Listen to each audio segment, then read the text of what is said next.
ప్రజా సమస్యలపై ఎస్సీ రిజర్వేషన్ల వర్గీకరణపై 3 దశాబ్దాలుగా పోరాటం చేస్తున్న అలుపెరగని యోధుడు మందా కృష్ణ మాదిగకు పద్మశ్రీ పురస్కారం ఇచ్చి గౌరవించడం యావత్ మాదిగలందరికీ దక్కిన గౌరవమని ఎంఆర్పీఎస్ రాష్ట్ర నాయకులు కొంటెపూడి శ్యాంబాబు మాదిగ పేర్కొన్నారు.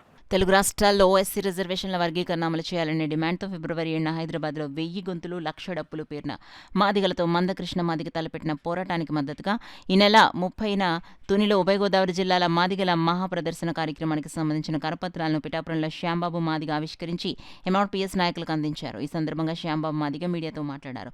కార్యక్రమంలో ఎంఆర్పీఎస్ నాయకులు బాల తదితరులు పాల్గొన్నారు. 1,00,000 డప్పులు 1000 గొంతులు అనే కార్యక్రమానికి ప్రభుత్వాలు రెండూ కూడా ఏదైనా అవాంఛనీయ సంఘటనలను కలుగు చేస్తే ఈ ఆంధ్ర రాష్ట్రంలో ఉన్నటువంటి ఎంఆర్పీఎస్ చూస్తూ ఊరుకోదని, దానికి ధీటుగానే బదులు చెబుతామని, దానికి సపోర్టుగా ఫిబ్రవరి 7వ తారీఖున జరిగే కార్యక్రమానికి సపోర్టుగా ఈ నెల 30వ తారీఖున తుని పట్టణంలో బ్రహ్మాండమైనటువంటి 1000 డప్పులతో అనుబంధంగా హైదరాబాద్కి అనుబంధంగా ఒక ప్రదర్శన చేస్తూ ఉన్నాం. ఈ ప్రభుత్వాలు ముందు పారిపోతే తక్షణమే దాని ప్రతీకార చర్య తీసుకోవడానికి ఎంఆర్పీఎస్ ప్రత్యేకమైన కార్యక్రమం తీసుకుంటూ ఉంది. ఇప్పటికైనా ప్రభుత్వాలు ఎవరికైతే మాన్య శ్రీ మందా కృష్ణమాదిగ గారికి పద్మశ్రీ అవార్డు ఇచ్చి సత్కరించినటువంటి ఈ రాష్ట్ర ప్రభుత్వం, అలాగే తెలంగాణ బీజేపీ ప్రభుత్వానికి కూడా ఈ ఎంఆర్పీఎస్ రాష్ట్రాల నుంచి అభినందన తెలియజేస్తూ ఉన్నాం.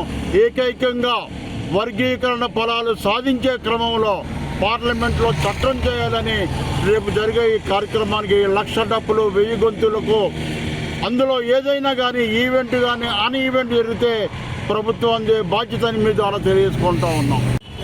రేపు జరిగే కార్యక్రమానికి ఉభయ రాష్ట్రాల నుంచి అన్ని రకాల ప్రజాస్వామికవాదులు, మాదిగ దండోర అనుబంధ సంఘాలు కూడా లక్షలాదిగా హైదరాబాద్ చేరుకోవాలి. ఆయా ప్రాంతాల్లో జిల్లాల వారీగా కేటాయించినటువంటి ఆ క్యాబిన్లో కూడా 1,00,000 డప్పుల కార్యక్రమానికి అధికంగా మీరందరూ తరలి రావాలని పిలుపునిస్తాం.